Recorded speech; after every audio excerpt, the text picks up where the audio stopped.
G'day everyone, welcome to an investigation to corrosion in concrete, our first seminar series of the series for 2019, presented by PCTE. My name's Ruben Barnes, I'm the Managing Director of PCTE, so my role here is just to welcome you all to this webinar and give you a bit of an intro.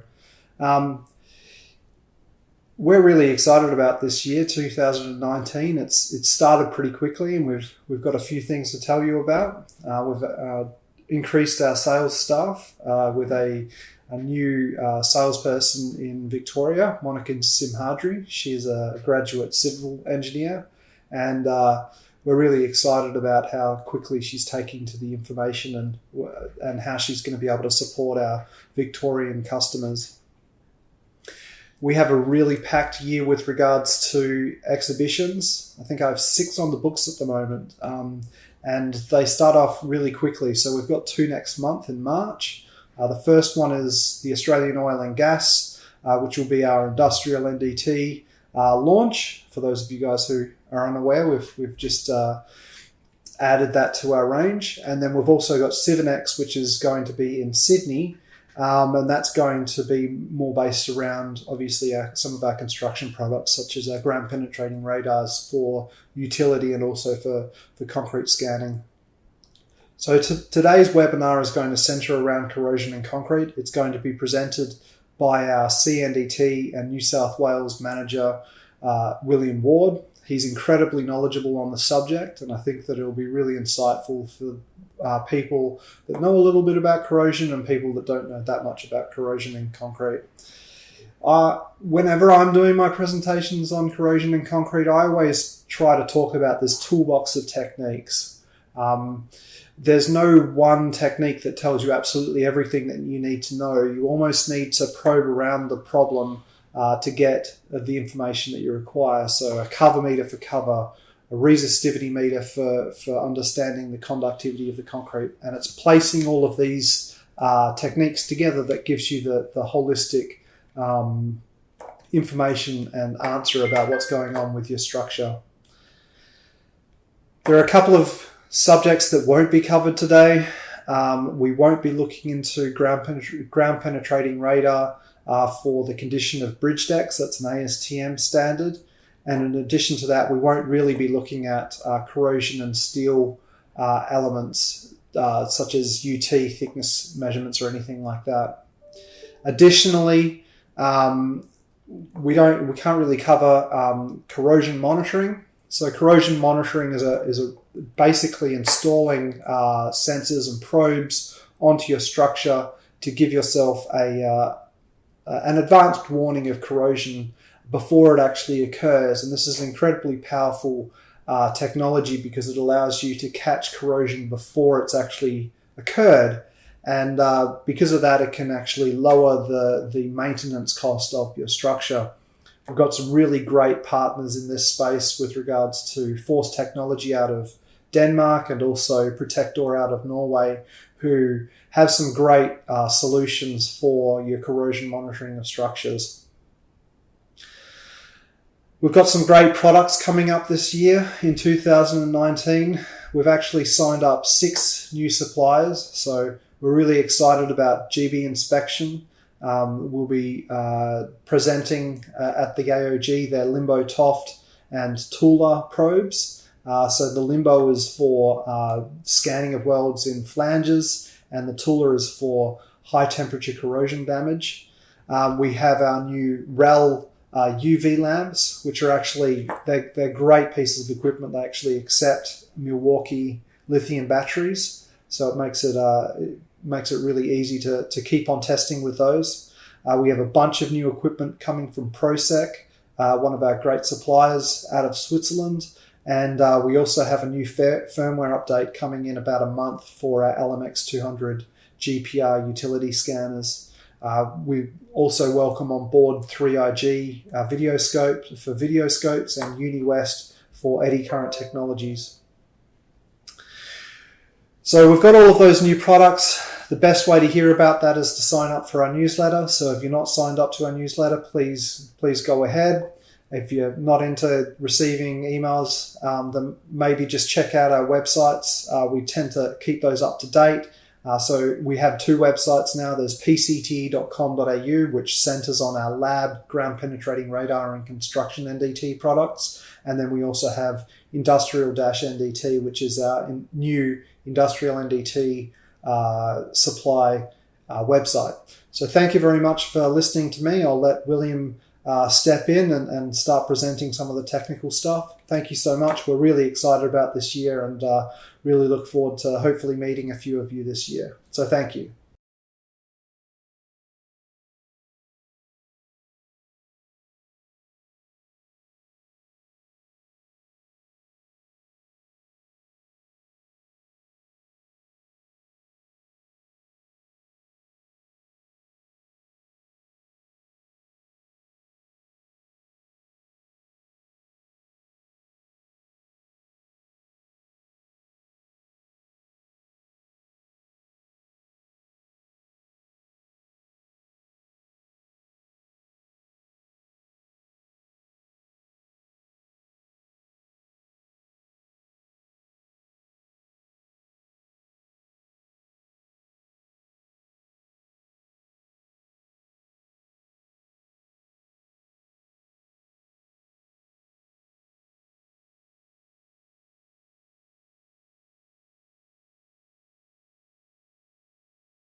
Hello.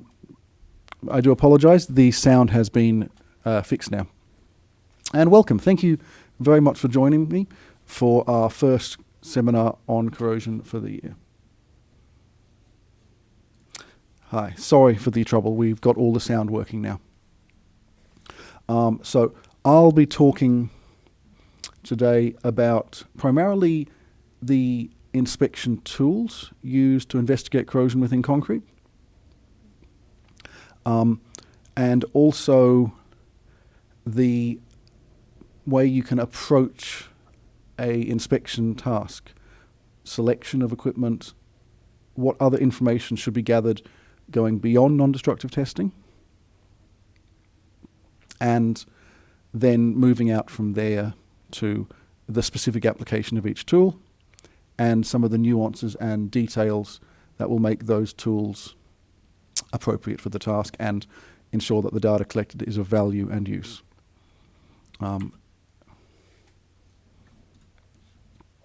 As Ruben mentioned, we have just begun our new range of industrial test equipment. So while I won't be talking about assessing the corrosion within steel, there are tools available for this and much more in the new range. So, to begin, I'll be discussing with an introduction on why corrosion will occur in concrete and what the process there involves, and then I'll discuss a little bit about how to plan out and choose appropriate tools for inspection and some of the considerations that go beyond the more straightforward tools. So then a little note on statistics, because the best way to approach several of the measurement techniques is to collect sets of data and analyze them, and then from that analysis come up with the appropriate interpretation information to present the final outcome. So I'll cover that and a little bit about how the data can be presented to a client. Finally, I'll begin by discussing resistivity measurement, as this speaks to the particular environment which the corrosion will occur.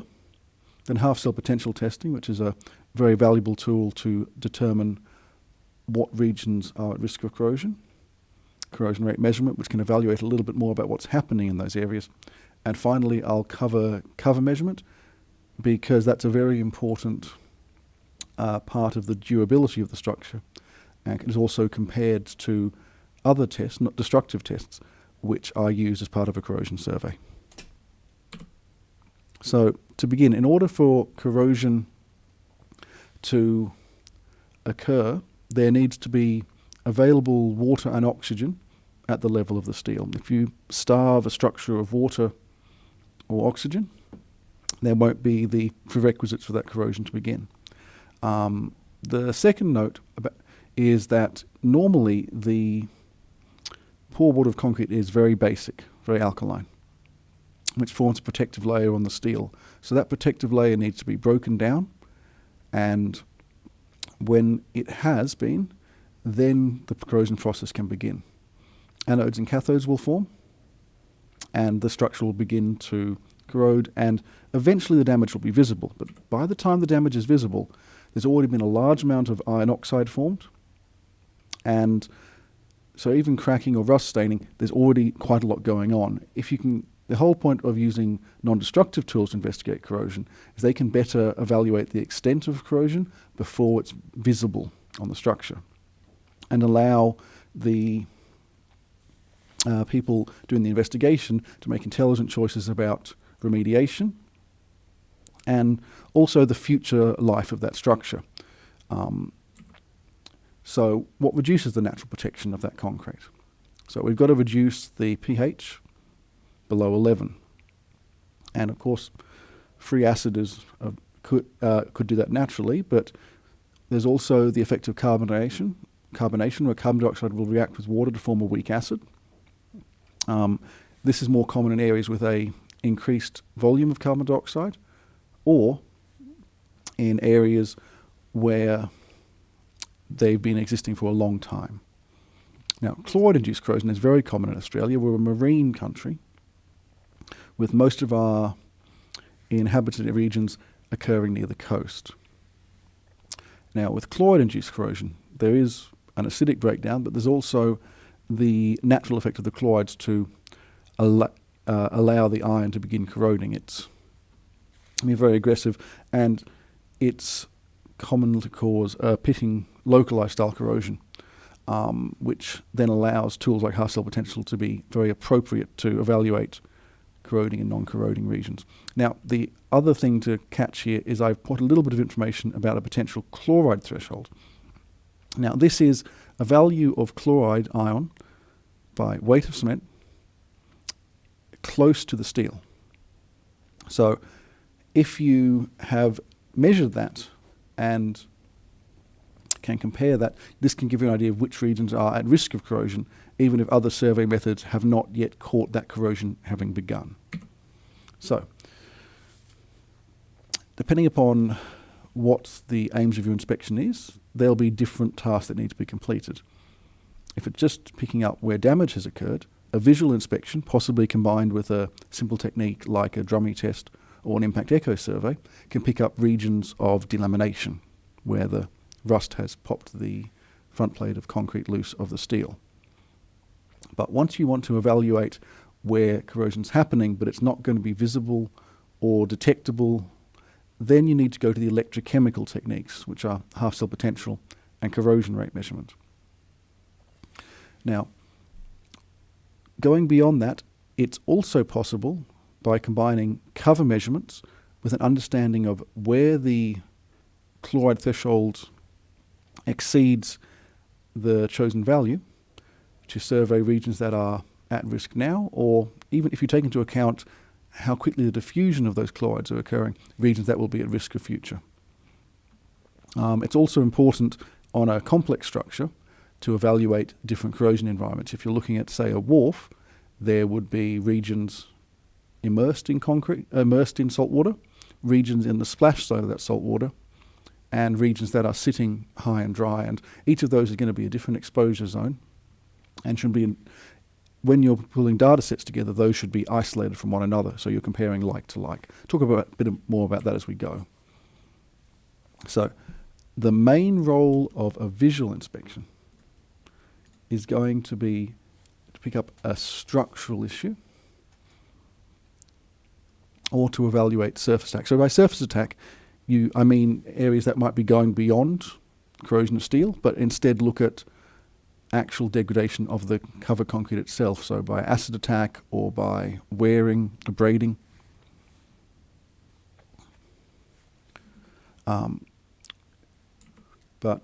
So now, cover meter surveys. What cover meters capture very, very precisely the depth of the reinforcing steel. This cover is the best defence we have from the aggressive environment outside reaching the steel. So it's important to know where cover is sufficient and protecting the steel, and if there's areas of insufficient cover. And when surveying a structure that's been in existence for a while, cover surveys can also be compared to the present state of chlorides to capture that information. Finally, when planning remediation, knowing how much steel, where it is, how much surface material needs to be removed and patched, all helps in planning out the volume of the repair work. Now, not strictly a non-destructive test is a carbonation test or a chloride test on the structure. Carbonation picks up the acid formed by the carbon dioxide ingress, and it's a simple indicator test. A freshly taken core is shattered, and phenolphthalein indicator is applied, and it will go colourless, as you can see in the picture, to the depth of the carbonation. So take that, compare it to structural steel depth, and that information provides regions of risk. Now, there is an Australian standard, AS 1012.20.2, that defines how chlorides can be measured, but it's not so much about how that information is used, but how to correctly, in the laboratory, perform that measurement and come up with a chloride concentration. What's commonly done is a profile is formed either by capturing a core and grinding a sample at the surface, 10 mils depth, 20 mils depth, 30 mils depth, so the chloride concentration by depth is captured. This is much more useful when combined with that cover measurement. Now, resistivity is an interesting one. It is the bulk resistance of the concrete. We typically measure that using a Wenner probe, which is a surface probe measurement. It's very heavily affected by moisture and the concrete, and it speaks to the corrosivity of that particular concrete. Is it very, very dense and very dry, which would help both prevent the ingress of material from the outside and also slow the progress of corrosion? Or is it a very conductive environment which would assist corrosion to occur quickly? Half-cell potential is our first electrochemical method for picking up the corrosion activity inside the structure. It measures versus a reference cell where corrosion is occurring. And it's going to pick that up before any visible damage has occurred. Corrosion rate gives a second point of information, how quickly that corrosion is occurring. I do want to point out at this point that this is the limit of electrochemical measurements. We can pick up regions which are likely to be corroding, the rate of corrosion that is likely occurring there, but we cannot survey the current state of the steel in those locations. That does require destructive investigation. So, I spoke a little bit before about how we need to divide regions, and that's the first step in conducting a full survey where we want to take half-cell potential data and analyse that carefully. And it needs to be, each data set is separated by region and the construction method, because if we have regions of lower cover or higher cover, or regions of different materials, those need to be separated from each other in the data analysis. The sampling regime is controlled both by the scope of works, how long can be spent on time and how much information is needed, and also how much data is needed to do the survey method desired. If you want to use a survey that relies heavily on statistical analysis, you'll need quite a large data set, whereas if you're working mainly with survey techniques that instead rely upon comparing localized data to its surrounding region, maybe less data can be used, but you don't have the advantage of being able to come up with quantitative values for some of the survey techniques.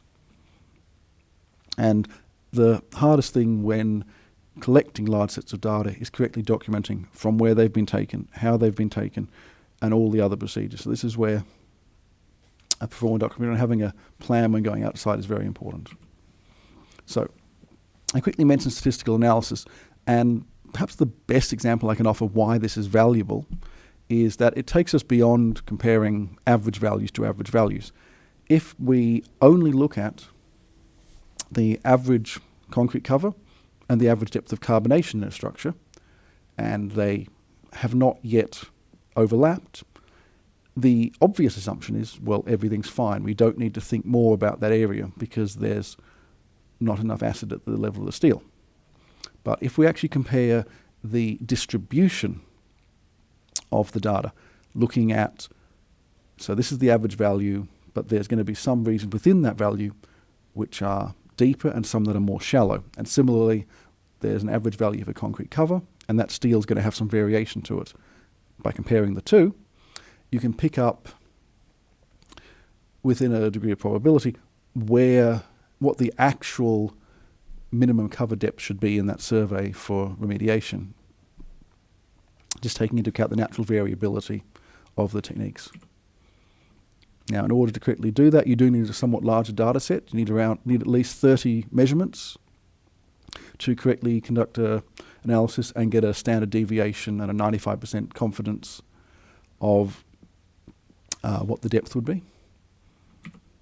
Finally, one thing I'll point out before I go into talking about specific measurements is when presenting the data, it's very valuable to combine them into one chart. If you take half-cell potential measurements with cover depths and you find that there's a natural relationship between the two, you see a more negative half-cell potential in regions of lower cover, it helps someone who is thinking through the whole process to come to some conclusion as to what's causing those issues. It's also important to overlay structural features on data. If you have unusual regions, outliers within a data set, if you know, for example, that that measurement was taken over a delaminated region, or it was close to a drain, or there was cracking right in this area, it again helps people interpreting the data from the report to make useful conclusions. So I'll just begin now talking about resistivity. Now, resistivity is, as I've mentioned before, the bulk resistance of a material. When we measure it, we are taking into account essentially the V equals IR relationship. We pass a current through a material, we measure the voltage, or we pass a voltage, we measure the current, and we relate that back to a resistance. And for resistivity, we go one step further, in that we're going to be taking into account the volume of the material too. So the actual relationship between the bulk of material and the resistance is going to be used to capture this resistivity. Now, what does resistivity actually relate to? The first part is that if you have very damp concrete and very chloride contaminated, it will typically reduce the resistivity of that material. It's a more corrosive environment. It's at greater risk. There's a common way to evaluate what potential corrosion rates could occur once corrosion has begun, based upon this information.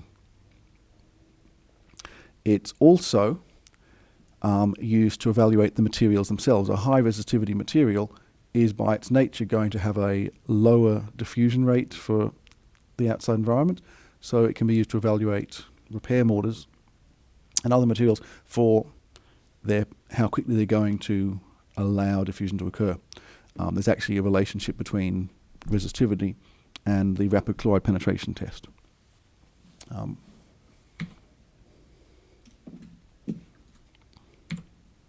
So it's not practical to take a bulk resistivity measurement off a cylinder on site, so it's common to use what's known as the Wenner probe method, where 4-point resistance is taken by taking a 4-point measurement, passing a current from the outside probes and measuring the voltage change on the inside probes, and then relating according to the formula shown.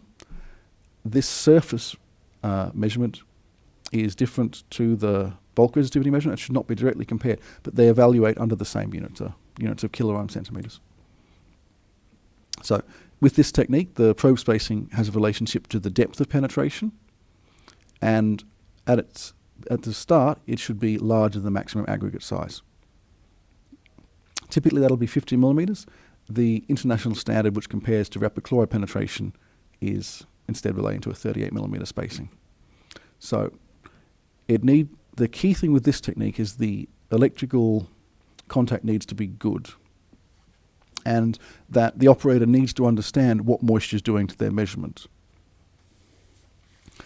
Finally, the measurement should be isolated as much as possible from reinforcing steel, because that will allow the current to be conducted more effectively and the measurement will not be correct. So moisture, it's the biggest thing that affects it, because if we reduce the moisture, that's going to have a huge influence upon the actual measured resistivity for the same material. If we're evaluating that material, that means that the measurement needs to be standardized.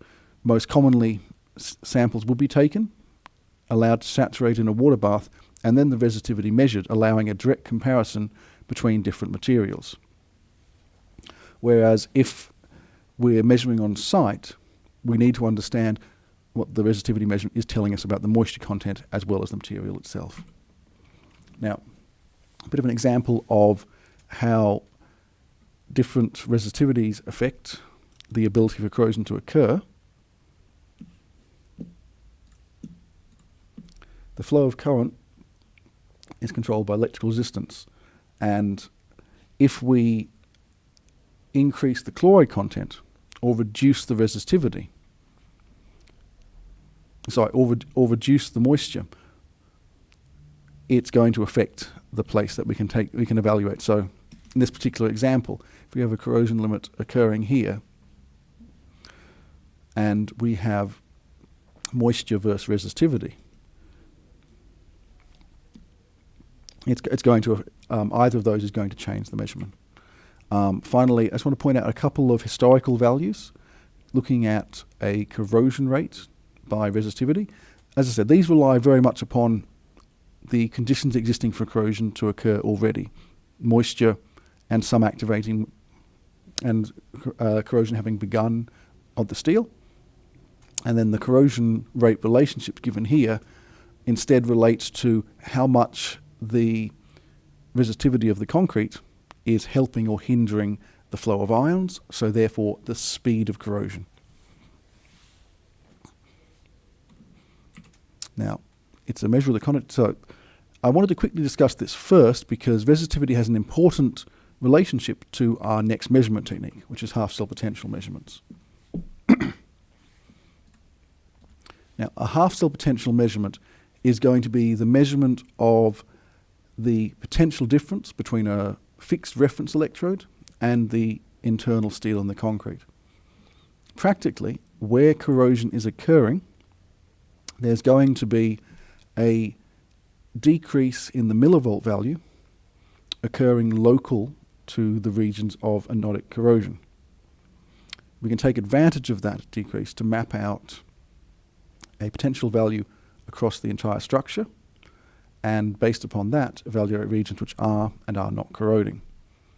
So far, it's relatively straightforward. What I'm going to talk about now is not so much what the technique measures, but how that data is treated so that relationship is correct.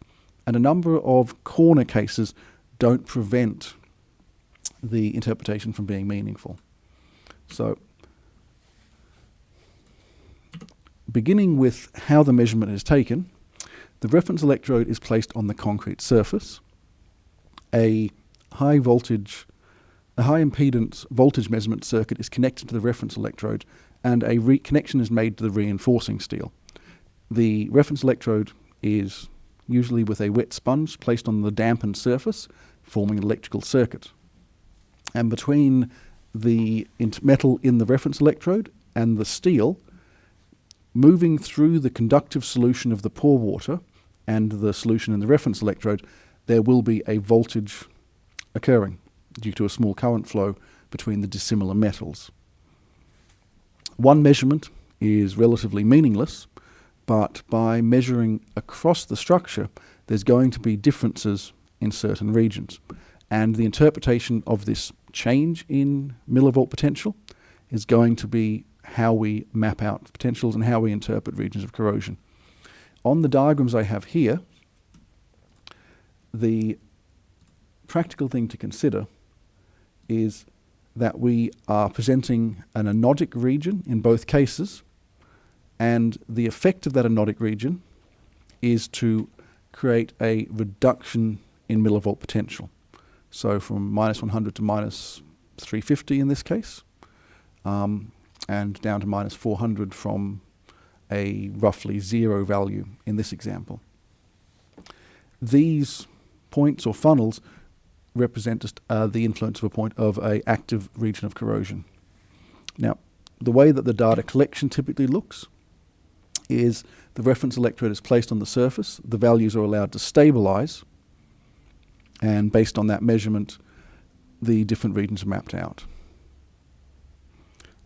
There are convenience tools by ProSec which allow this measurement to instead be conducted with a wheel. So, the first part of the pro forma, the first thing to document while taking half-cell potential measurements is what kind of reference electrode is being used. The two most common is a copper sulfate shown on the left here, or a silver chloride shown on the right here. And these are functionally comparable but have a slightly different potential. If you wish to compare data taken with a copper electrode to a silver chloride electrode, the values need to be shifted.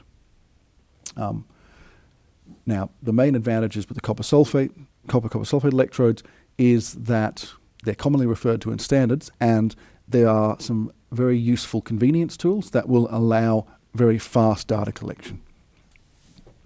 The silver chlorides are a little more complex, but they do tend to be a sealed, maintenance-free electrode. So provided they're stored properly and aren't allowed to degrade, they can be a little more convenient. But these are a comparable tool. Now, the absolute critical thing is the reinforcing steel connection. If you don't have a connection and a continuous circuit to the point closest to the electrode on the reinforcing steel, that measurement is not going to have any real meaning. So the continuity can't be assumed. It must be checked between the reinforcing connection and the meter, between different places on the reinforcing steel. So this means there should be several points of breakout to measure between. And if moving to different regions, the continuity should still be evaluated when moving between regions.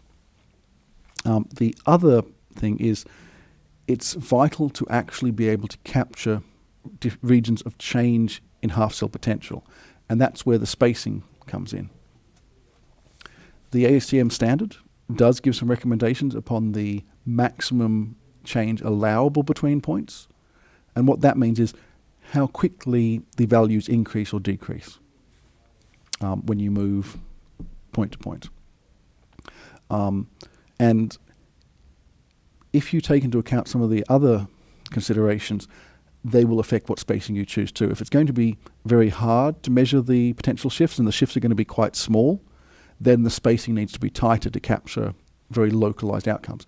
But if it's very easy, if there's going to be very large potential shifts on the surface and they're going to be quite distributed, then a wider spacing can be used. Now, it's always, when half cell potential values are taken, they are always presented as a contour chart or a block chart of colors, picking up the low and high values relative to each other. Further to that, the overall data sets can be used to determine threshold values. That is, regions that are deemed to be corroding or not corroding. Now, the color coding is up to the user, but this is one case where it's appropriate to use color schemes with red if you have selected a particular threshold. So I'm going to talk about some threshold values historically and how to create your own threshold values as we go. But when you present your data, the choice of a good color scheme will tell the story that your thresholds define. And where you're not using a method based on thresholds, but you're instead interpreting the whole data set in a qualitative manner, then maybe it's less appropriate to have those absolute visual representation of poor quality. So finally, it's valuable with half cell data to know any structural defects nearby, because they can point to why there is reduction in corrosion. It's not just crack maps, it's also anything structural like closely situated galvanized materials, iron grates, anything that's another potential source of electrochemical difference. So some of the key things that affect a half cell potential measurement is the surface moisture and the continuity of your measurement. These are the two things that have to be correct. If you don't have a correctly continuous electrical circuit, the half cell values are meaningless. So to ensure the very best environment for that measurement, the surface must be wet before measurement and kept damp during survey. The continuity must be confirmed, and if there is localized delamination, which would separate the embedded steel from the concrete material by an air gap, that also needs to be taken into account. Factors that are going to affect how we consider our data and how we break down our data sets are going to be the concrete cover thickness and the electrical resistivity. I'll talk about those in detail in a second. And the final factor that can have a big influence upon the measured millivolt potential is oxygen starvation. And I'll explain how a common source of false positive comes about from that. So, cover measurement is going to allow us to know how far our reference electrode is from anodic corrosion points. And the distance actually affects the measured millivolt potential at the surface, because we're measuring from the surface here. In this example, I have an identical corrosion hotspot, which if we were able to place our electrode in close proximity to the point of corrosion, we would measure a millivolt potential of minus 600. But as the resistive material sits around it and we place our reference electrode further and further away, the potential values are shifted relative to that point. So at the surface, the corrosion is visible only as a reduced millivolt potential. And if everything's the same, if the steel is at the same depth, and we find a similar corrosion point 20 centimeters, 30 centimeters to the left or the right, we would see the identical drop. But if the cover is reduced, we will have a more negative value, in this case minus 400 millivolts potential, from the surface for an identical region of active corrosion. this is not something that needs to be evaluated with great precision, but it's important where there is a structural change in cover that the data set from that lower or higher cover region is considered separate to the data set from the rest of the structure. Similarly, you can see that the size of the region the corrosion can be picked up from is smaller in our thicker cover and wider in our thin cover. So where there is an exceptional amount of cover over the reinforcing steel, this is an indication that the number of points on our survey grid should be moved closer together. Now, resistivity, as I mentioned, it picks up on the moisture content of that material, and it actually affects, again, how visible the same amount of corrosion is from the surface of the structure. So if we have a high resistivity concrete, it's indicative of a low chloride concentration, a low moisture, and what it's done is it's sucked in the visible potential field for a reference electrode. And where there is a low resistivity, it's made it easier to capture what's occurring from the surface. So again, this has two effects. If we have a region of different material, one with a higher resistivity and one with a lower resistivity, they need to be considered as different data sets for statistical analysis.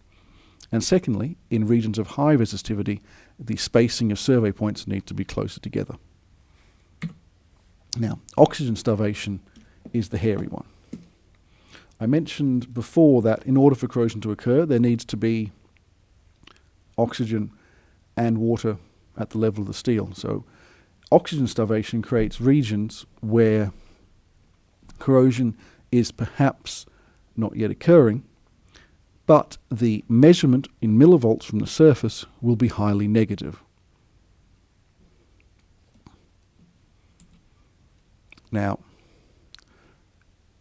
when we are measuring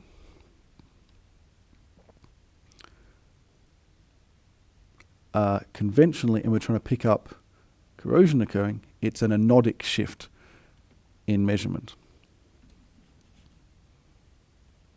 So as we increase the steel concentration,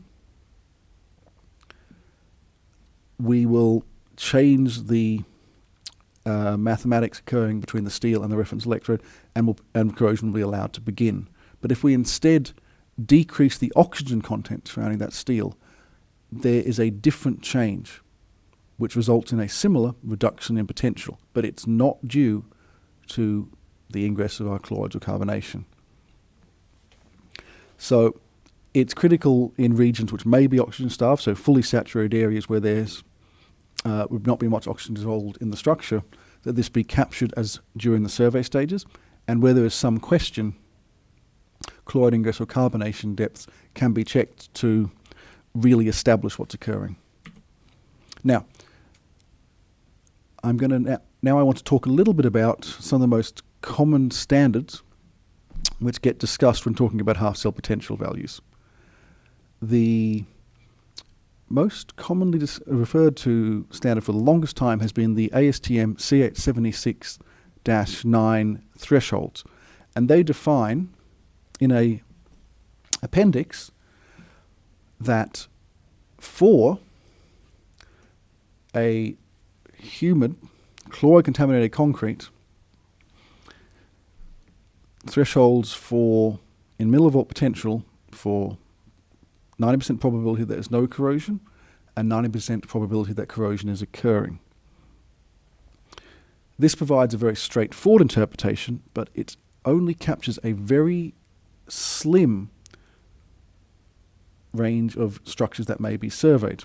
The RILEM information here, TC154-EMC, shows some of the different potentials that can be achieved by a structure with water-saturated concrete, without oxygen, the way that carbonated concrete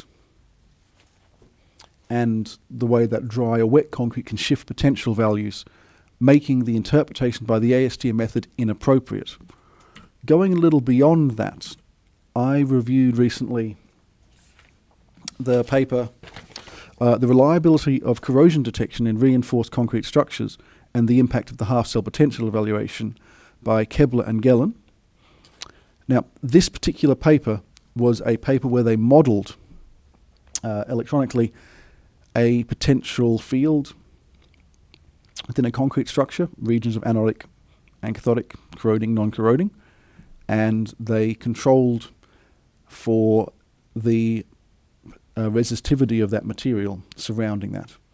Then they interpreted the potential fields as would be possible to be measured from the surface. Again, this is all mathematical modelling. What percentage would be detected by different criteria. So for the ASTM standards, with a relatively low resistivity of 10 kiloohm centimetres for the material, it captured maybe 70% probability it would detect a anodic region. But if the resistivity was increased, or mixed resistivity data sets were introduced, so in this case they've combined both the 10 and 40 kiloohm data sets, that reduction became less and less reliable. They also modelled the double distribution method I'll be talking about in a second, which was more reliable but had some particular points about why it's very important that only similar data points be compared to each other. So the ASTM standard is intended for a very shallow range of concrete environment, and it's important when you're surveying structures, if you did desire to use it, that you confirm that it is an appropriate environment to use that interpretation. It is much better to instead interpret and come up with your own corrosion thresholds statistically, or to use a qualitative interpretation. So let's talk about that statistical quantitative interpretation first. The principle defined in FIB TG 5.8 is the double distribution method.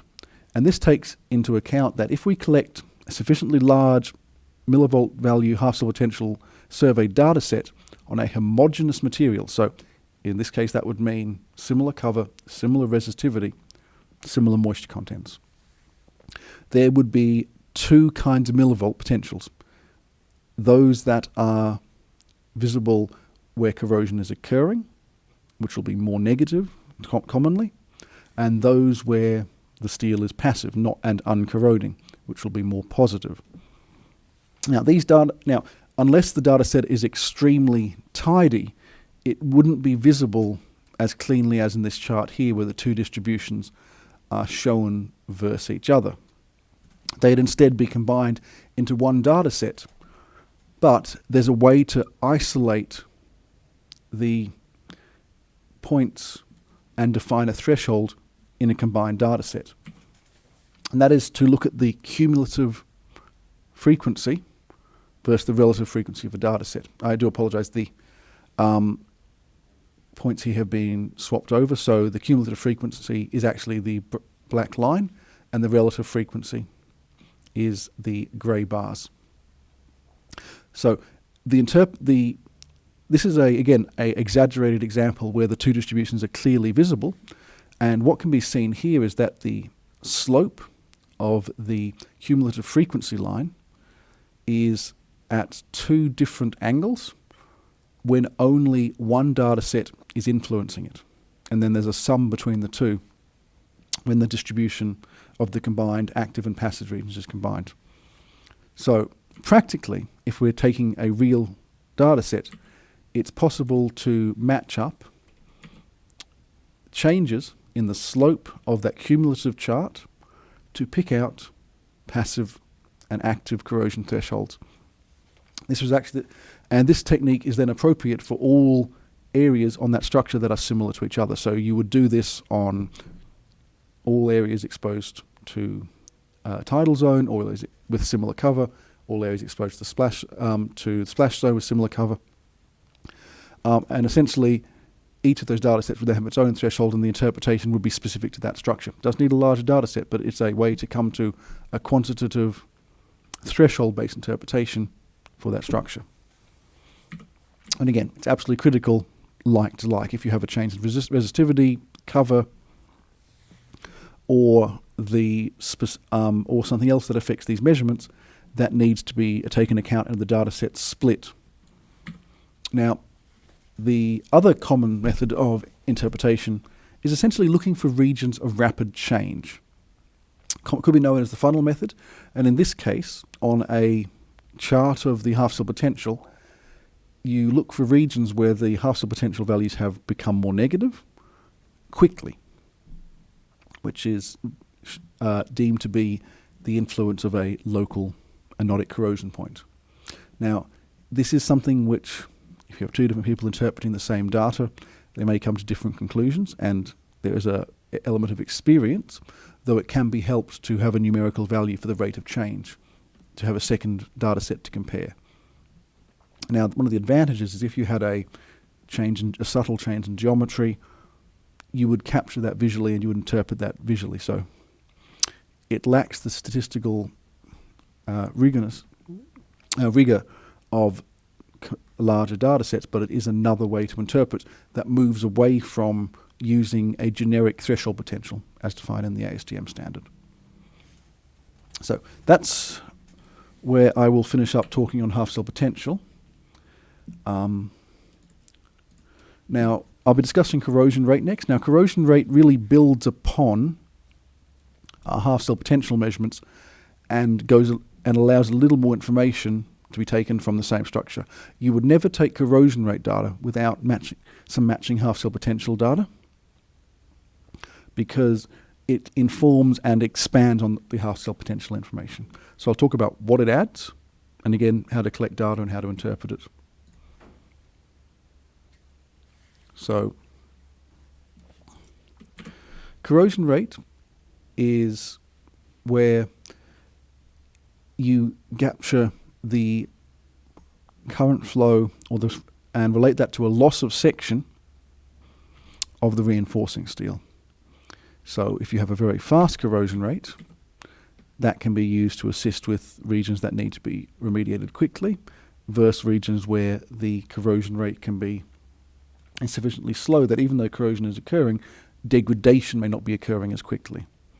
So it can be used in models for life expectancy. It can also be used to compare between different regions. If you have negative potential values, it may be that some regions, due to oxygen starvation, maybe a measurement of corrosion rate can assist with picking that.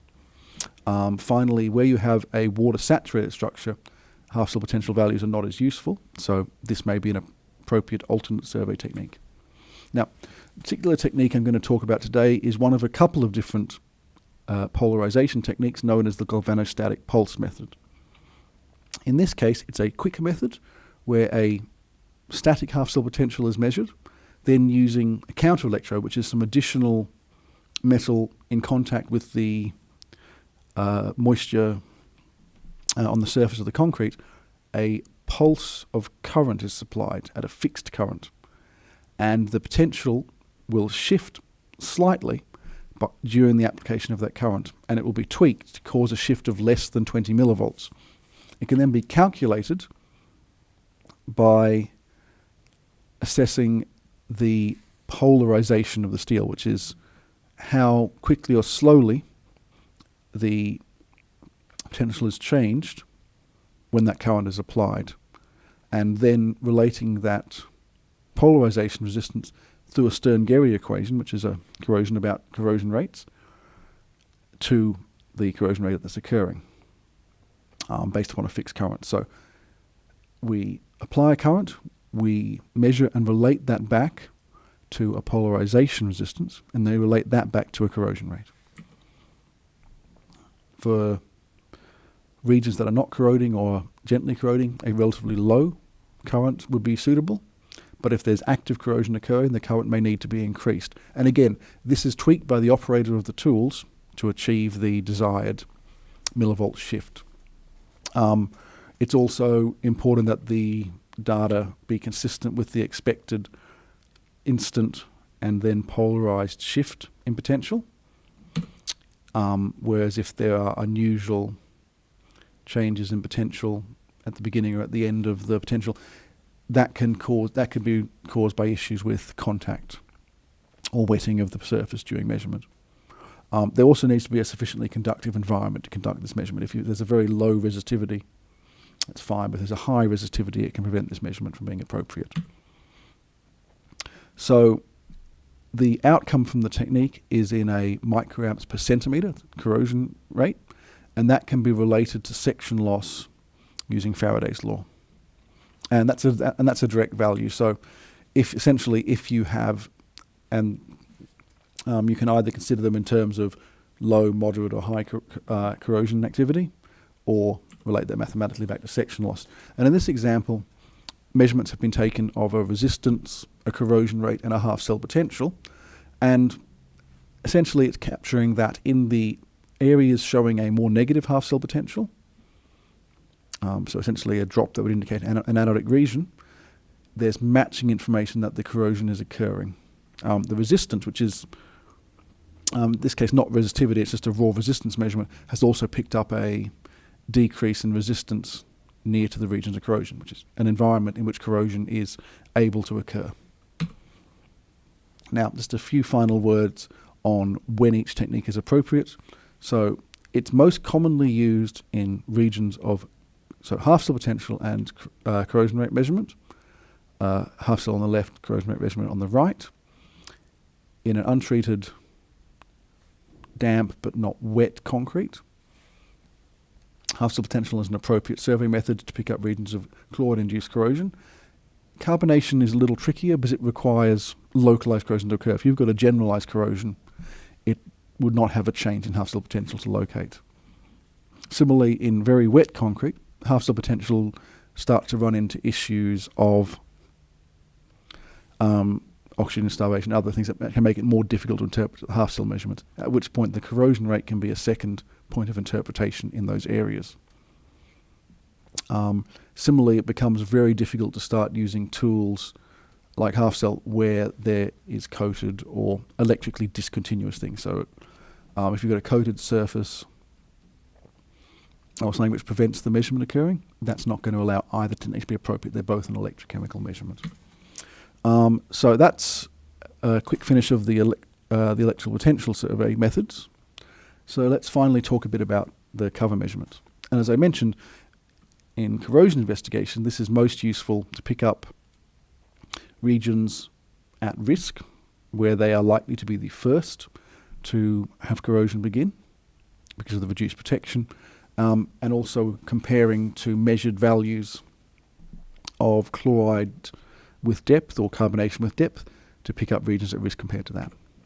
So the importance of this, and this is a small example of the diffusion rate,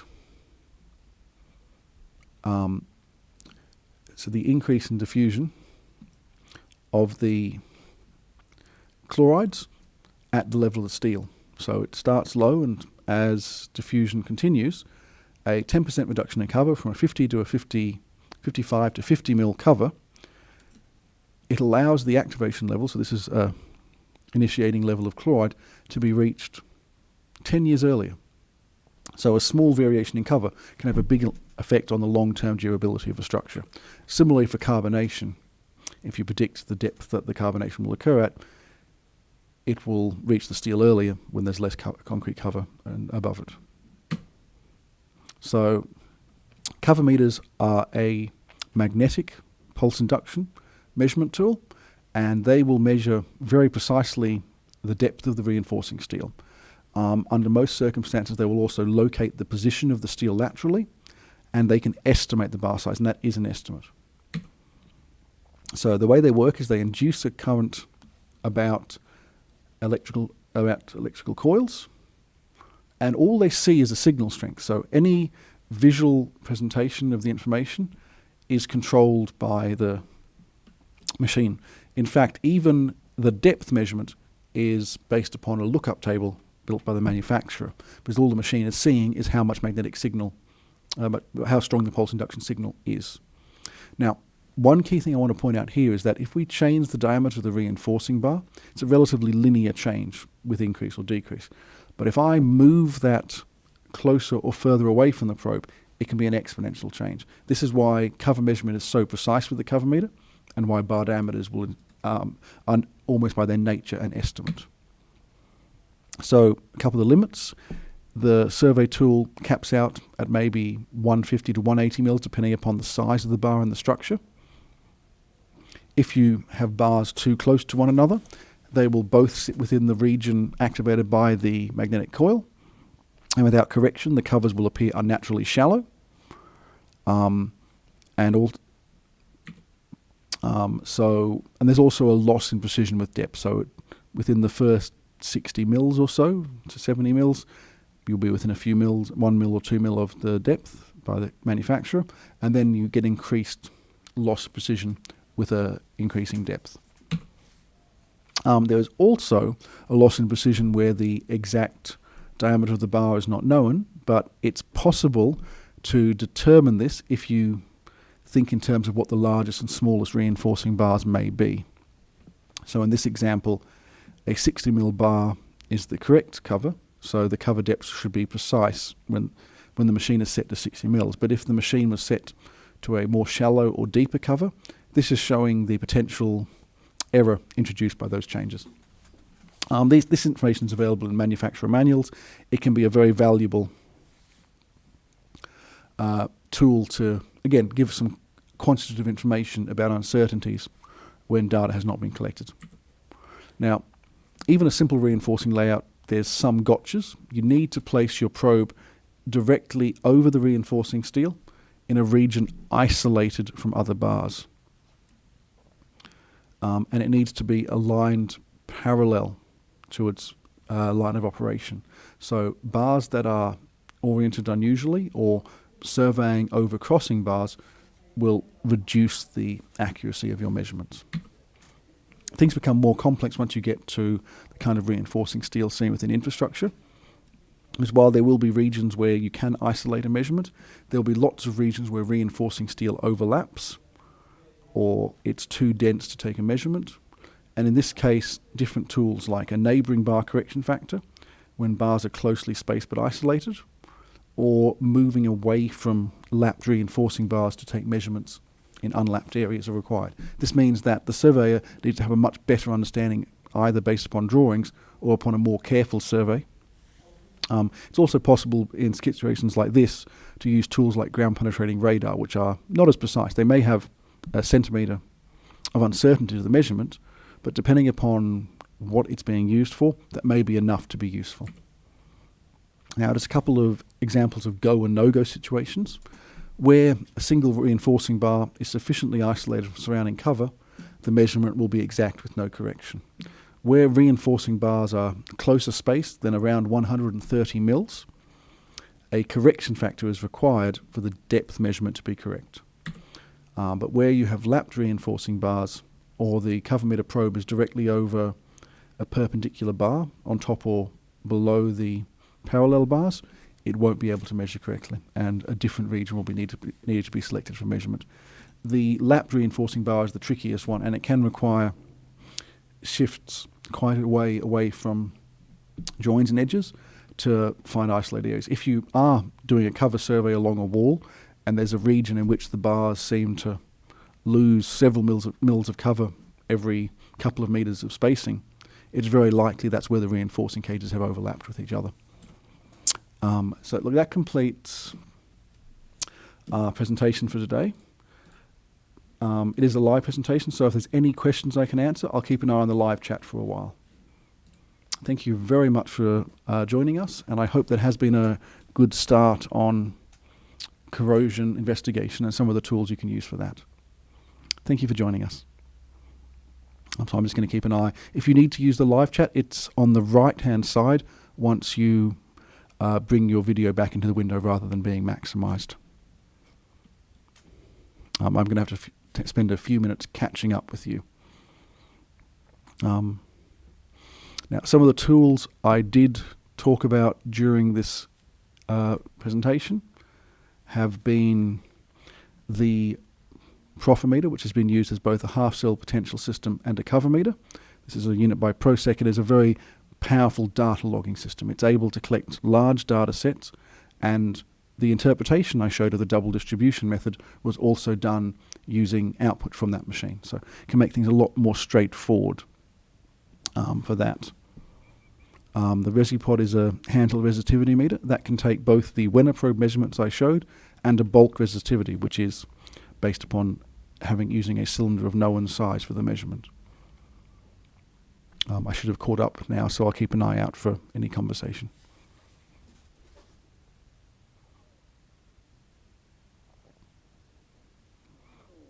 The final machine that I showed was the Corrosion. This is a corrosion rate measurement tool which allows for smaller but detailed half-cell and corrosion rate measurements to be gathered together.